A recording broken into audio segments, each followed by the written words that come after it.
theme I picked was emotion and artistic expression. I found three articles and two chapters in two different books that all had the same theme of emotion and artistic expression. The first article I'm going to look at is Art as the Expression of Emotions in the Language of Imagination.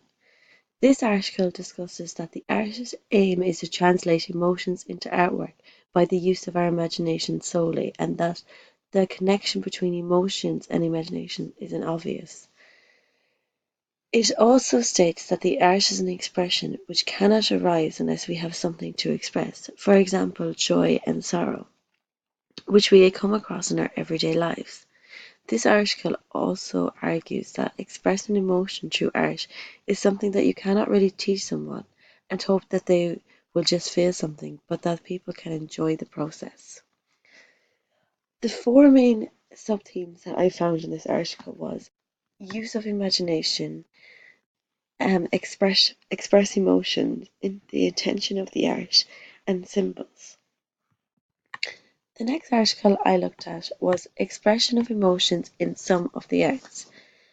This article mainly focused on guitar playing and music more so than art itself. It does focus on painting as a form expression of emotion. It also focuses on the nature of emotion. The author talks about how the nature of our emotion tends to lead us onto the expressive forms we choose to portray our emotions through. For example, music or the use of art. By choosing to portray our emotions, we also choose to do so through the use of symbols and the content we use to portray these symbols through. The purpose of this article is to argue that a common account of expression in the art cannot be given. The strategy in the article was to make use of some of the recent philosophical work on the nature of the expression of emotions that might be in various arts. The main subthemes I found in this article was nature of emotions, express emotions, symbols, and representation. The third article that I looked at was Art as an Expression, Philosophy of the Art. This article summarises what the first two articles I just discussed. This article provides insight into the use of symbols and emotions and how art itself needs to be expressive through the use of human behaviours and experiences. This article also talks about how we don't understand why human experiences come out through the imagination, that this is something that we will learn over time and is something we consistently work on in our everyday lives, even in the use of art. This article states that the art is the communication of feelings from artist to viewer through certain external signs. Artists are people inspired by emotional experience. They use their skills with words, paint, music, and movement to embody their emotions in work of art with a view to stimulating the same emotion in an audience. The main subthemes I found here again was symbols, imagination, expression of feelings, and understanding the human experience. Next, I looked at a chapter in a book, chapter 4 of Cognition of Emotions through Experience with Art. This chapter focuses on various psychological traditions and that emotions should be given its relevance depending on the nature of the said emotion. Therefore, focusing on the nature of the emotion as a main theme, it further discusses the appreciation of art and how we can feel emotion by simply judging a piece of art and how a person can feel through judging this piece of art.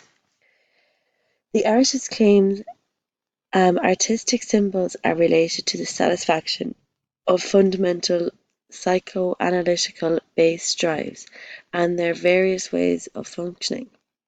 Such reading a cognitive act can lead to various feelings such as feelings of pleasure, openness, balance and renewal, and many more. The main themes I found in this chapter was symbols, embodied imagination, nature of emotions, and emotional experience. Finally, I looked at another chapter in a book, Art and the Plenary Experience of Emotions, Chapter 4 in Arts of Emotions, Ethics, Expression, Artistic Experience.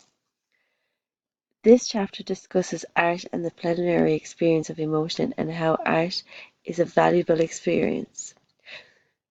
The artist is also said that the experience is also said that artists aren't um, concerned with providing exhaustive accounts of their emotional experience through their art, but rather that their art, the value of their emotional experience and how art means to explore this.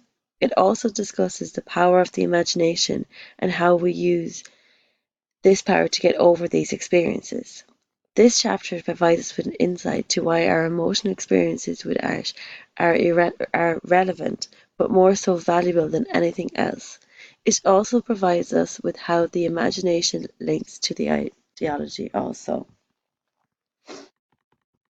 One of the main themes emerged within these articles and chapters under the chosen theme of emotion and artistic expression was the use of symbols.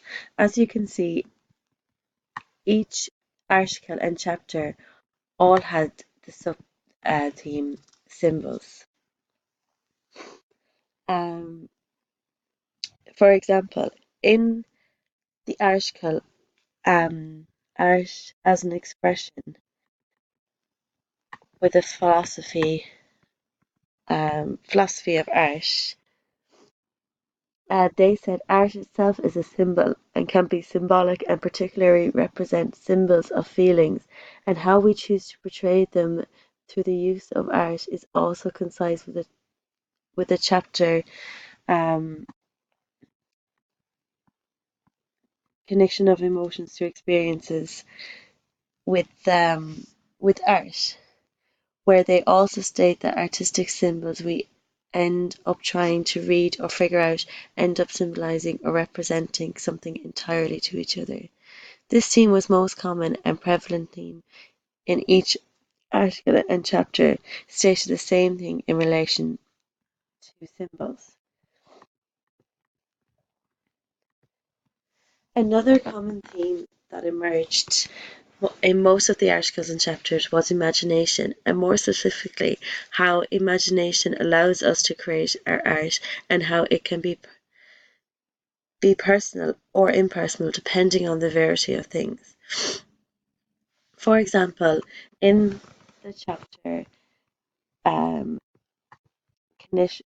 cognition of emotion to experience with art, the embodied imagination represents the body itself coming to grips with the experience and how we end up using that experience or experiences through the use of imagination and our minds. This also appears in the article Art as Expression through Philosophy of Art.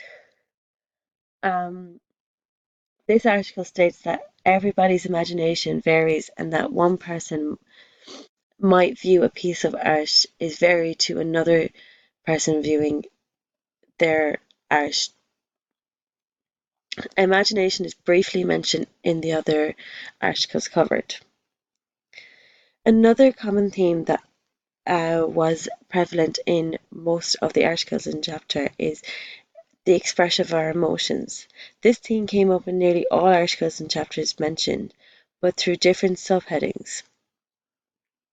Each article and chapter stated that every artist is different, but that each piece of art ultimately comes from a place of emotional and personal experience in one's life, and it's up to them how they express it, be it in a positive or a negative situation or through a positive and negative piece of art.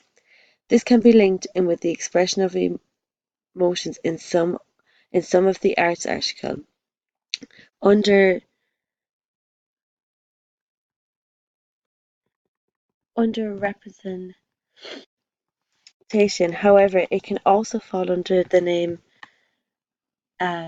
intention of the art.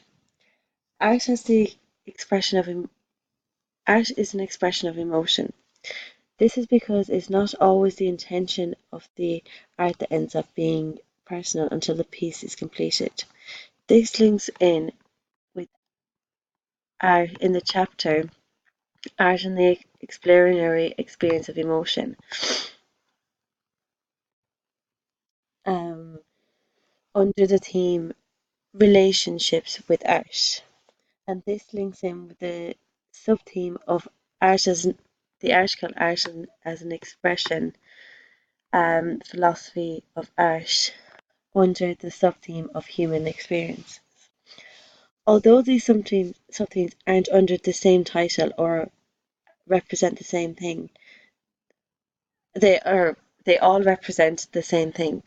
Therefore, representation means numbers of things. The reason for this is that these articles and chapters all explained differently but mean the same thing collectively. Although each article was substantially different, they all mention the same common themes and headings.